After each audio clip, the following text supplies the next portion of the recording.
अगर आपको भी ये लगता है कि अगर आप होशियार हैं तभी आप स्टॉक मार्केट से पैसे कमा पाएंगे तो इस वीडियो को लास्ट तक देखना और मैं आपकी पूरी की पूरी थिंकिंग बदल देने वाला हूँ। पर इस वीडियो को स्टार्ट करने से पहले मैं आप सबको ये चीज क्लियर कर दूं कि इस वीडियो में बेवकूफ और नासमझ उन लोगों को कहा गया है जिनका IQ तो कम होता है पर फिर भी वो काफी सारे इंटेलेक्चुअल लोगों से भी ज्यादा रिटर्न ले पाते हैं। तो अब जैसा कि मैंने वीडियो की स्टार्टिंग में बोला कि ज्यादातर ना समझ लोग समझदार लोगों से भी ज्यादा कर रिटर्न ले पाते हैं, तो इस चीज को साबित करने के लिए मैं आपको इतिहास के दो सबसे ज्यादा होशियार इंसान Albert Einstein and Isaac Newton का एग्जाम्पल देना चाहूंगा। So Isaac Newton and Albert Einstein दोनों के दोनों ही गोट हैं, यानी कि ग्रेटेस्ट ऑफ ऑल टाइम। और इन दोनों के मृत्यु के इतने समय बाद भी लोग इनकी सराहना करते हैं और शायद ही है कि इनके जैसा और दूसरा कोई इंसान पैदा हुआ है। तो अब अगर हम ये मान लें कि अगर कोई होशियार इंसान स्टॉक मार्केट में इन्वेस्ट करेगा तो उसे जरूर ही प्रॉफिट होगा, तो फिर आइंस्टाइन और आइजैक न्यूटन जैसे महान वैज्ञानिक अगर स्टॉक मार्केट में इन्वेस्ट करते हैं तो आपके अनुसार तो इनको सारे के सारे रिकॉर्ड ब्रेक कर देने चाहिए। पर फिर भी रियलिटी में ऐसा कुछ हुआ नहीं। कहने का मतलब है कि आइजैक न्यूटन और आइंस्टाइन दोनों ने ही स्टॉक मार्केट में इन्वेस्ट तो किया था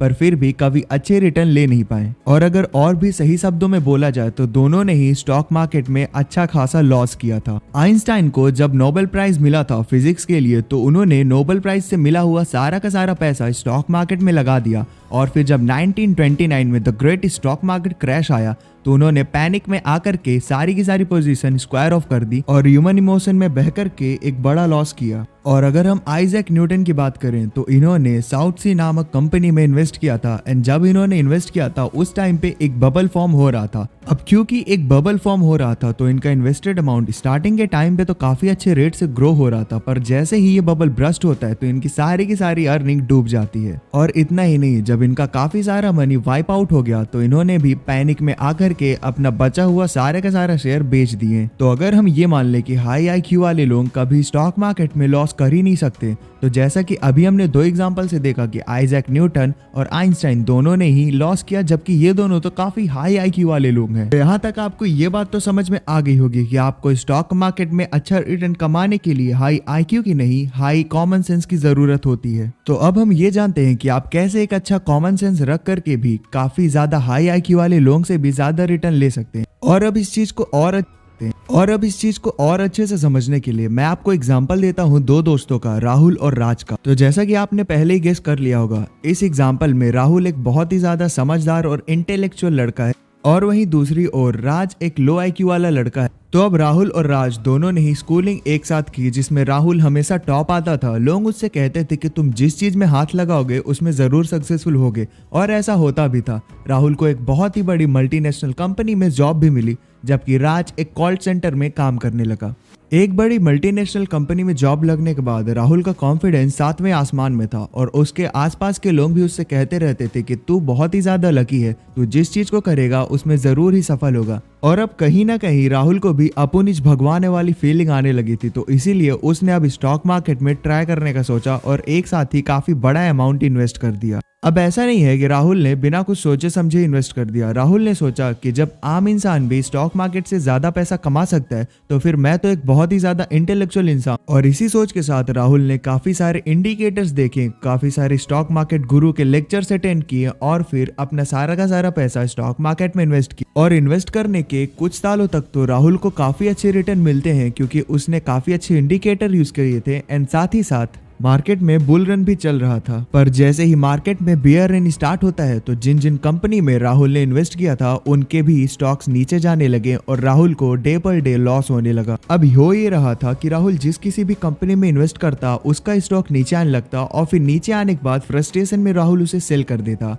और इसी तरह डे बाय डे उसने अपना काफी ज्यादा कैपिटल लॉस कर दिया। राहुल अपने इमोशंस को काबू में नहीं रख पा रहा था और उसने रिवेंज ट्रेडिंग स्टार्ट कर दी, यानी कि उसे ये लगने लगा कि अगर मार्केट ने मेरा पैसा खाया है तो मैं मार्केट से ही अपना पैसा वापस लूंगा। और अपने इसी सोच के चलते उसने काफी ज्यादा मैसिव ट्रेडिंग कर डाली, जिसके कारण उसका पूरा का पूरा कैपिटल वाइप आउट हो गया। तो अब ये तो रही राहुल की बात, पर अब देखते हैं कि राज ने अपनी लाइफ में क्या। तो अब राज ने डिसेंट सैलरी के ऊपर कॉल सेंटर में जॉब की, पर उसे ये भी पता था कि वो कॉल सेंटर की जॉब करते करते कभी भी फाइनेंशियल फ्रीडम को अचीव नहीं कर पाएगा, तो इसीलिए उसने स्टॉक मार्केट में इन्वेस्ट करने का सोचा।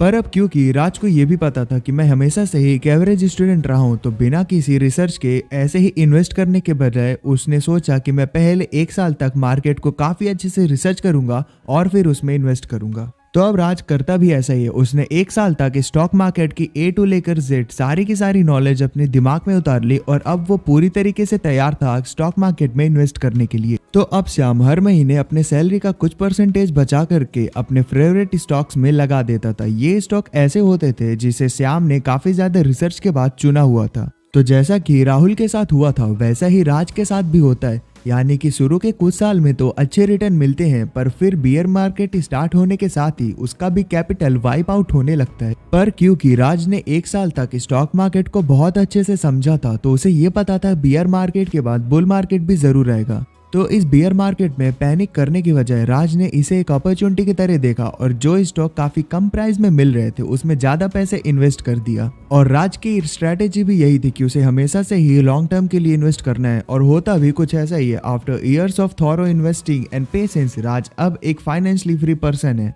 तो अभी हमने एग्जाम्पल से देखा कि कैसे एक हाई आईक्यू वाले पर्सन ने स्टॉक मार्केट में लॉस कर दिया और एक लो आईक्यू वाले पर्सन ने स्टॉक मार्केट में काफी अच्छे रिटर्न्स लिए। और शायद यही कारण है कि वॉरेन बफेट कहते हैं, investing is not a game where a person with 160 IQ beats a person with 100 IQ।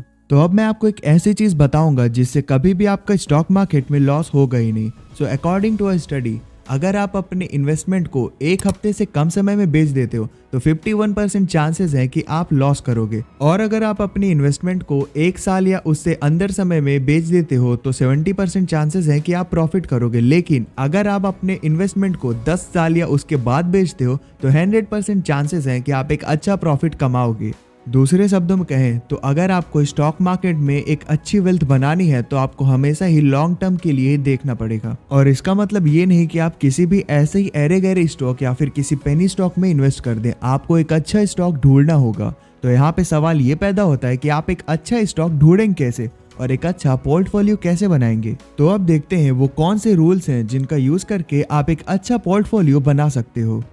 इस चीज को डिटेल में समझने के लिए मैं आपको एक एग्जांपल देता हूं। तो आप इमेजिन करो कि आप एक ऐसे शहर पे रहते हो जहां पे सिर्फ और सिर्फ 2 कंपनी, एक कंपनी सिर्फ और सिर्फ कोल्ड ड्रिंक बेचती है और एक कंपनी सिर्फ और सिर्फ चाय बेचती है। तो अब कंडीशन ये है कि इस शहर में सिर्फ और सिर्फ 2 मौसम है, पहला गर्मी का, दूसरा सर्दी का। अब गर्मी के मौसम पे इस शहर में काफी ज्यादा गर्मी पड़ती है, जिसके कारण से कोल्ड ड्रिंक की काफी ज्यादा सेल होती है और चाय की सेल बहुत ही कम हो जाती है। और सर्दी के टाइम पे कोल्ड ड्रिंक की सेल बहुत ही ज्यादा घट जाती है और चाय की सेल बहुत ज्यादा बढ़ जाती है। अब आपको चाय बहुत अच्छी लगती है, तो आपके पास 10,000 रुपए थे और आपने 10,000 रुपए उस चाय बेचने वाली कंपनी के स्टॉक को खरीदने में लगा दिए। पर इस साल क्लाइमेटिक कंडीशन ऐसी होती है कि सिर्फ और सिर्फ गर्मी पड़ती है और ठंडी पड़ती नहीं है, जिसके कारण पूरे साल लोगों ने दबा के कोल्ड ड्रिंक खरीदी और चाय कंपनी का बहुत ज्यादा लॉस हुआ। एंड क्योंकि आपने भी अपने सारे पैसे सिर्फ और सिर्फ चाय की स्टॉक में लगाए थे, इसलिए आपने भी बहुत बड़ा लॉस कर दिया। अब यहाँ पे आपको तो लॉस हुआ, पर उस आदमी ने जिसने कोल्ड ड्रिंक बेचने वाली कंपनी के ऊपर पैसे लगाए थे उसको काफी ज्यादा प्रॉफिट होता है। पर आप ऐसे अनएक्सपेक्टेड लॉसेस को कवर अप कर सकते हो अपने पोर्टफोलियो को डाइवर्सिफाई करके। कहने का मतलब है कि आप अपने पैसों को दोनों कंपनी के स्टॉक में लगा दो। अब इस चीज के करने से हो गई है कि अगर एक कंपनी लॉस करती है तो दूसरी कंपनी प्रॉफिट करेगी और आपका पोर्टफोलियो हमेशा ही ग्रीन पे रहेगा, ना कि रेड पे जाएगा। अब ये एग्जांपल सुनने में जितना सिंपल है उतना ही इंपॉर्टेंट भी है, क्योंकि इसमें हमने बहुत इंपॉर्टेंट रूल सीखा है पोर्टफोलियो डाइवर्सिफिकेशन का। और अगर आपको लॉन्ग टर्म गेम खेलनी है और हमेशा प्रॉफिट में रहना है तो आपको अपना पोर्टफोलियो जरूर से डाइवर्सिफाई करना चाहिए। और आपको ये चीज हमेशा ट्राई करनी है कि आप जितना हो सके उतना कम से कम रिस्क लें, क्योंकि ऐसे बहुत सारे एग्जाम्पल हैं कि लोगों ने पैसे तो बहुत ज्यादा लगा रखे हैं स्टॉक मार्केट में, पर फिर भी उनका हमेशा ही लॉस होता है। अब ये चीज इसलिए होती है क्योंकि उन्होंने पोर्टफोलियो डाइवर्सिफिकेशन का असली मतलब समझा ही नहीं। मतलब उन्होंने 20 से 25 कंपनियों के ऊपर इन्वेस्ट करके रखा हुआ है, पर वो सारी की सारी 20 से 25 कंपनियां एक ही सेक्टर की होती हैं। तो इसीलिए जब कभी भी स्टॉक मार्केट अगर क्रैश होता है और अगर वो सेक्टर अच्छा परफॉर्म नहीं करता है तो उस सेक्टर की सारी 25 कंपनियां भी बैड परफॉर्म करेंगी और आपका पोर्टफोलियो गिर जाएगा। तो इसीलिए इन्वेस्टिंग के फील्ड में सबसे ज्यादा इंपॉर्टेंट टॉपिक होता है पोर्टफोलियो डाइवर्सिफिकेशन। पर इतना ही लोग कम बात करते हैं इस टॉपिक के ऊपर, क्योंकि ज्यादातर लोगों को इसके बारे में पता ही नहीं होता। मोर ओवर ज्यादातर लोगों को यही लगता है कि अगर उन्हें कहीं से भी एक स्टॉक के बारे में पता चल जाए तो वो उस पर इन्वेस्ट कर दे, क्योंकि इन लोगों को ऐसा लगता है कि पोर्टफोलियो डाइवर्सिफिकेशन तो ये खुद से भी कर सकते हैं। और फिर यही लोग एक ही सेक्टर की 20 से 25 कंपनियों के ऊपर एक साथ ही इन्वेस्ट करके लॉस ले लेते हैं। और ये गलती ज्यादातर बिगनर्स ही करते हैं। वो लोग जो स्टॉक मार्केट के बारे में थोड़ी सी जानकारी मिलने के बाद अपना पैसा लेकर के आ जाते हैं इन्वेस्ट करने के लिए, वो अपना सारा का सारा पैसा एक ही कंपनी के ऊपर लगा देते हैं। अब आपको ये चीज समझनी है कि स्टॉक कोई लॉटरी टिकट नहीं है कि वो एक रात पे ही आपको करोड़पति बना देगा, बल्कि यहाँ पे आपको लॉन्ग टर्म गेन के लिए हमेशा गोल करना है। पर अब ऐसा भी नहीं है कि अगर आपके पास सिर्फ 10,000 रुपए हैं तो आप उस 10,000 को 10 अलग अलग कंपनी में लगा दो। ये भी एक गलत स्टेप है। अगर आपके पास एक छोटा कैपिटल है तो आपको एक बेस्ट स्टॉक सेलेक्ट करना है और उस पर वो पैसा इन्वेस्ट करना है, और फिर धीरे धीरे जब आपके पास कैपिटल बिल्ड होता जाए तो आप अलग अलग सेक्टर की कुछ बेस्ट कंपनीज के ऊपर इन्वेस्ट कर सकते हो। और ये एक सही तरीका है अपने पोर्टफोलियो को डाइवर्सिफाई करने का। क्योंकि चलो मान लो आपके पास 10,000 रुपए हैं और आपने इस 10,000 में से 10 कंपनी के ऊपर इन्वेस्ट कर दिया, यानी कि हर कंपनी में 1,000 रुपए इन्वेस्ट कर दिया।